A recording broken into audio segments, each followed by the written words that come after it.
The Arrival. The countryside town where David Miller lived was a place where time seemed to stand still. Nestled among rolling hills and quiet fields, his small wooden home sat at the edge of a dirt road, surrounded by silence that had long become his companion. For years, David had lived alone, his days consumed by carpentry work and his evenings spent in the company of memories he could never quite let go of. His wife had died young, and in the absence of family or friends, solitude had carved its way into every corner of his life. It was on a rain-soaked evening, just as he was shuttering his workshop, that David noticed figures moving slowly along the roadside. At first, he thought it was a trick of the storm, a shadow carried by the wind. But the closer they came, the clearer the scene unfolded. A woman, soaked to the bone, limped with great effort, guiding 5 children who clung to her in silent exhaustion. Their clothes were tattered, their faces pale with hunger, and their steps faltered as though each one might be their last. David's instinct urged him to turn away, to let the storm swallow them as it had swallowed so many wanderers before. But something within him, perhaps the memory of his wife's gentle heart, made him step forward. He called out, his voice uncertain above the rain. "Do you need help?" The woman stopped. Her chest rose and fell rapidly as though she might collapse then and there. She gathered her children closer, protective even in her weakness, and turned toward him with wary eyes. Her ankle buckled beneath her weight, and before she could fall, David closed the distance and steadied her. "Please," she whispered, her voice raw, just somewhere dry. "For the children." David looked at them, 5 pairs of frightened eyes staring back at him. The eldest, a girl of about 12, clutched her younger sister's hand, trying to be braver than her years. The youngest, barely more than a toddler, whimpered softly against her mother's shoulder. Their hollow cheeks told a story no words could match. Without another thought, David ushered them into his home. Inside, the fire burned low, but it was warmth enough. The children crowded near it, their tiny bodies trembling, while their mother lowered herself carefully onto a chair. Her ankle was visibly swollen, and David fetched a cloth to bind it. She tried to protest, but exhaustion silenced her. "My name's David," he said gently as he worked. "You're safe here." She hesitated before replying. "Elena," she murmured. "These are my children, Lily, Ben, Emma, Noah, and Grace." Each name was spoken with tenderness, yet behind that tenderness lingered sorrow. David rose, set bread on the table, and poured what little stew he had left into bowls. The children ate eagerly, the sound of spoons scraping bowls filling the room with something that felt oddly alive. Elena, however, pushed her portion aside, insisting the children take more. David noticed. He said nothing but quietly added a slice of bread to her plate, forcing her to eat. As the storm raged outside, silence wrapped itself around the small gathering. But it was not the heavy silence David had grown used to. It was tentative, fragile, the kind that trembles on the edge of something deeper. When the children finally drifted to sleep on blankets by the fire, David turned to Elena. Her face, though worn and pale, held a beauty that hardship could not erase. Her eyes, however, betrayed more than fatigue. They were the eyes of a woman carrying secrets too heavy to speak. "You've been through much," David said quietly. Elena looked down at her injured ankle, then at the children. "We'll be gone by morning. I don't want to trouble you." David studied her for a long moment. He could not explain the stir within his chest, the unexpected need to keep them safe. "It's no trouble," he replied firmly. "Stay as long as you need. The storm won't last forever, but hunger and wounds don't heal overnight." Her lips parted as if to argue, but instead, she simply nodded, her eyes glistening. For a brief second, their gazes locked, his steady, his vulnerable, and something unspoken passed between them. Later, as David lay awake in his small bed, he listened to the soft breathing of children in the next room and the faint crackle of the fire. He thought of Elena, of the way her voice had faltered when she spoke, of the sadness etched into her features. She was still a stranger, and yet, in some way, she already felt like someone meant to disrupt the emptiness of his life. What he did not know, what he could not yet guess, was that this injured woman and her 5 starving children carried a story that would change his existence forever.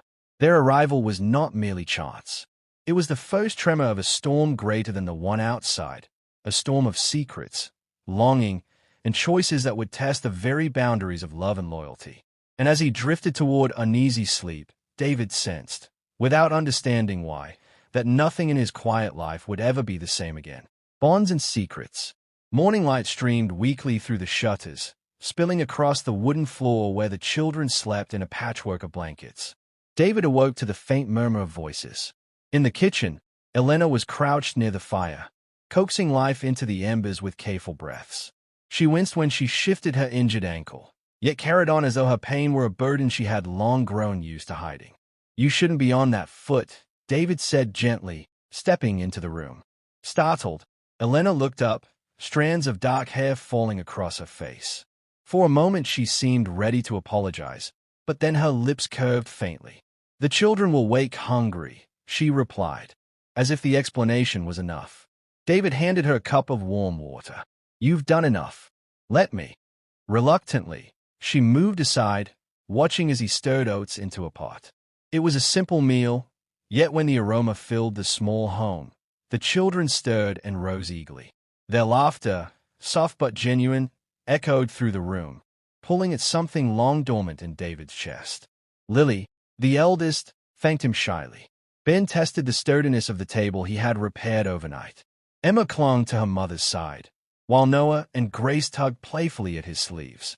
The presence of children was strange and yet strangely comforting, filling his home with a liveliness it had not known in years. Elena observed all this quietly, her eyes lingering on David longer than she perhaps intended. Later, when the children were outside chasing one another through the damp grass, David found Elena gazing out the window, her shoulders tense. He joined her without a word, letting the silence stretch before finally speaking. "You've been carrying more than any one person should," he said softly. Her fingers tightened around the edge of her shawl. "It isn't my story to tell," she murmured. But her trembling voice betrayed the truth. She wanted to tell it, yet feared what it might reveal. David waited, patient as always. And at last, she continued. "My husband, Mark, he works in the city. At least, that is what he claims." Her throat tightened, and she drew in a shaky breath. "He leaves us for weeks, sometimes months. He sends little money, and when he does return, it is never with kindness." There was no need for further explanation. The bruises of neglect were etched not on her skin but in her weariness, in the way she flinched at kindness as though it were foreign. "He doesn't care for them?" David asked quietly, his gaze shifting toward the children outside. Her eyes glistened. "He cares only for himself. And for others." The unspoken word hung between them. Other women. It needed no confirmation, for the sorrow in Elena's face said everything. David's jaw tightened, but he kept his voice steady. "You and the children deserve better." Elena turned, meeting his gaze. For a heartbeat too long, their eyes lingered. She saw the sincerity in him, the quiet strength of a man who had known grief but not bitterness. And he, in her, saw not just a weary mother but a woman whose heart had been starved of affection. Quickly, she looked away, ashamed of the warmth that stirred in her chest. "You've already done too much for us," she whispered. "Not enough," he replied simply. The days that followed unfolded with a rhythm neither of them expected. David mended broken shoes, crafted toys from leftover wood, and filled his evenings with laughter that the children brought. Elena, in turn, offered stories at night, her voice weaving tales of courage and hope that lulled her children to sleep. Yet beneath these small joys lay an unspoken truth. Each passing moment drew her and David closer. One evening, as they repaired a cracked chair together, their hands brushed. The contact was brief, almost accidental, but it sent a jolt through them both. Elena withdrew quickly, her cheeks flushing, while David pretended to concentrate on the wood. The silence that followed was heavy, not awkward, but charged with something neither dared name. Later that night, Elena lingered by the fire long after the children slept. David approached, sensing the weight in her posture. "I should leave soon," she said, her voice barely above a whisper. "Mark will return one day, and if he finds us here—" "You afraid of him," David observed. Her silence was answer enough. "I don't want to put you in danger," she continued. "But for the first time in years, I feel safe." Her admission hung in the air, fragile yet powerful.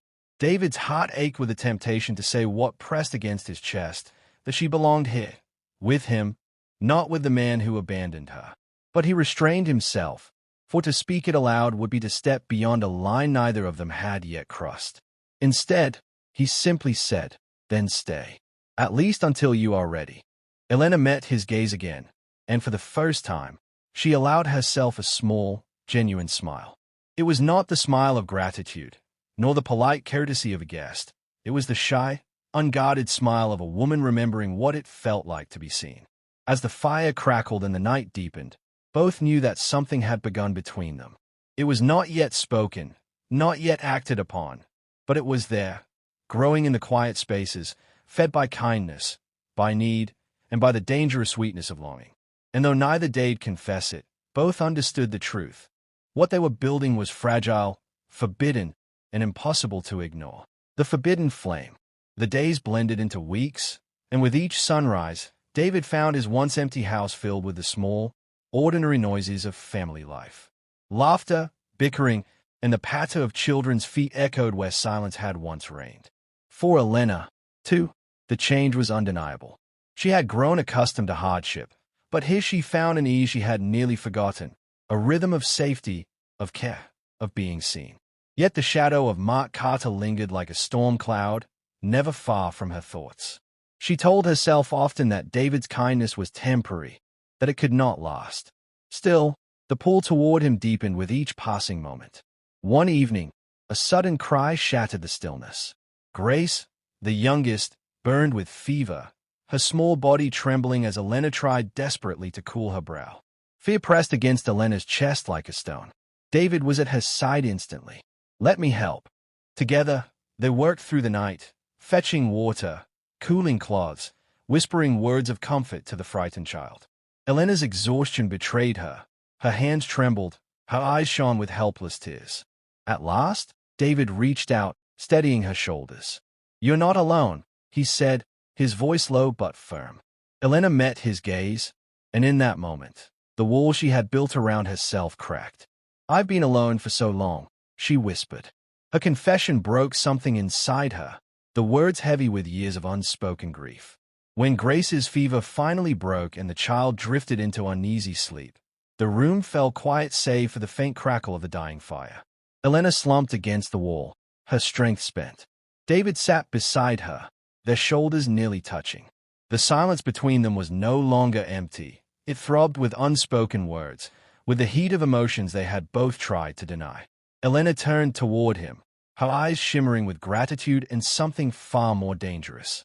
"David," she began, but her voice faltered. He did not ask her to finish. He simply looked at her, and in his eyes she saw not pity, not duty, but a tenderness that made her chest ache. Slowly, as though pulled by forces beyond reason, she leaned toward him. Their lips met in a soft, hesitant kiss, gentle, fragile, yet electric in its forbidden intensity. The kiss was brief, broken almost as soon as it began, but its impact lingered like fire beneath the skin. Elena pulled back quickly, her face flushed with equal parts shame and longing. "I shouldn't," she murmured, pressing her hand against her mouth. "I'm still his wife." David lowered his gaze, guilt and desire warring within him. "And yet, he left you to suffer," he said quietly. "He abandoned all that should have mattered." "Elena, I don't want to dishonor you, but I can't deny what I feel." Her eyes filled with tears. "I don't know what I feel anymore. All I know is that when I'm here, I can breathe. And when I'm with him, I feel as though I'm drowning." David reached for her hand but stopped just short, letting the space between them ache with restraint. "Then maybe," he said softly, "you already have your answer." Elena's heart pounded with the truth she had tried to bury. Her loyalty to Mark was nothing but duty, while her heart, starved of love for so long, now yearned for David. But guilt gnawed at her even as desire whispered its siren song. She rose abruptly, clutching her shawl around her shoulders. "I can't," she said, her voice trembling. "Not yet." David did not stop her. He watched her retreat into the shadows, his chest heavy with longing and sorrow. That night, neither slept. Elena lay awake listening to the sound of her children's breathing, haunted by the taste of David's kiss. David sat by the dying fire, torn between morality and the fierce hunger of a heart that had been too long denied. The next morning, the house felt different. The children played as usual, but Elena moved with a quiet tension, avoiding David's eyes. Still, their avoidance could not erase what had happened. The memory of that kiss lingered in every glance, every word left unsaid. By evening, when the children had drifted to sleep, Elena lingered near the doorway. She watched David as he repaired a wooden toy for Noah, his hands steady, his expression gentle. Something inside her broke.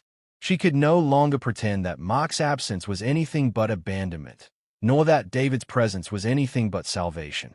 She stepped closer, her voice low. "I don't know how long before Mark comes back," she admitted. "But I can't go on like this, living half a life, pretending I don't feel what I feel." David looked up, the weight of her words settling between them. He rose slowly, closing the distance until they stood breath apart. For a moment, neither spoke. Then he whispered, "You don't have to pretend anymore." The fire crackled, shadows danced across the walls, and though no one else would ever know, both understood that something irreversible had begun. The kiss that followed was no longer tentative. It was fierce with need, with longing, with the dangerous sweetness of stolen love. And somewhere in the back of Elena's mind, even as her heart soared, a whisper of fear reminded her. When Mark returned, nothing would ever be the same again. The reckoning. The morning was unnaturally still, the kind of silence that made even the children pause their play. David sensed it first, a tightening in his chest, a foreboding he could not explain. When a carriage stopped at the gate and a tall figure stepped down, his unease hardened into certainty. Mark Carter had returned. Elena froze at the sight of her husband, her body stiff with fear. The children, once lively, shrank behind her as though instinctively retreating from a shadow they knew too well. Mark's eyes swept over them with disdain before settling on David. His lips twisted into a sneer. "So this is where you've been hiding," he said coldly, his voice heavy with arrogance. "My wife, my children, and another man's charity." David stood firm, his jaw clenched. "They were starving, Mark. Injured. You abandoned them." Mark laughed bitterly, stepping closer. "Abandoned? Or freed? I provide what I can. But if my wife chooses to run to another man's arms, perhaps she was never mine to begin with." His gaze sharpened on Elena, cruel and mocking. "Tell me, Elena, how long before you warmed his bed?" Her cheeks burned, but her eyes shone with a new strength. 4 years she had endured his scorn in silence, but not today. "I ran because you left me no choice," she said, her voice steady though her hands trembled. "You gave us nothing, no love, no care, no loyalty. You left us to wither while you lived as though we did not exist." Mark's expression darkened, his composure cracking. "Ungrateful woman. You are mine. Marriage binds you to me, whether you like it or not." David stepped between them, his presence calm but immovable. "She belongs to no one," he said firmly. "Not to you. Not to me. She is her own." The words hung in the air like a blade, and for the first time, Mark faltered. But his pride would not allow defeat. He spat at the ground. "You think you can steal what's mine? I won't fight you for her. She isn't worth the trouble." Lily, the eldest, stepped forward suddenly, her small voice trembling with courage. "You're wrong. Mama is worth it, and David never made us afraid." The silence that followed was deafening. Mark looked at his children, his own flesh and blood, and saw only rejection. His face twisted with rage, but beneath it was something hollow, something broken. With a final curse, he turned sharply on his heel and strode back to his carriage. The sound of hooves faded into the distance, leaving behind only the stunned quiet of those he had abandoned for the last time. Elena sank to her knees, overcome by the weight of it all. Tears slipped silently down her cheeks, not for the loss of her husband, but for the years wasted in his shadow. The children clung to her, seeking comfort, offering it in return. David knelt beside her, his voice gentle. "It's over. He's gone." She shook her head weakly. "It's not that simple. I am still bound to him by law, if not by love. The world will see me as a wife who betrayed her vows." David reached for her hand, his touch steady and sure. "Let them. You don't need the world's permission to live in truth. You only need the courage to take it." Her eyes met his, and in them she found no judgment, only unwavering strength. The fear that had ruled her for so long gave way to something else: hope.